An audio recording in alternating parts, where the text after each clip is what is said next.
अब हम बे के खानदान का अगला हर्फ पढ़ेंगे और वो है ते।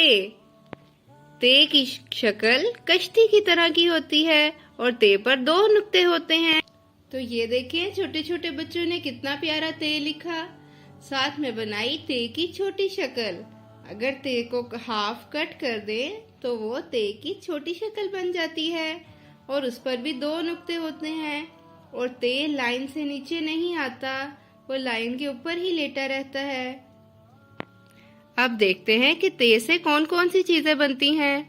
ते त तलवार, ते त तरबूज, ते त तितली, ते त तौलिया, ते त ताला, ते त तोप, ते त तीर, ते त तराजू, ते त तकिया।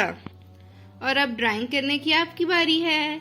तो ये देखें छोटे छोटे बच्चों ने बनाए तारे, तितली, तराजू, तरबूज और ये टीचर ने बनाई एक बड़ी सी तितली।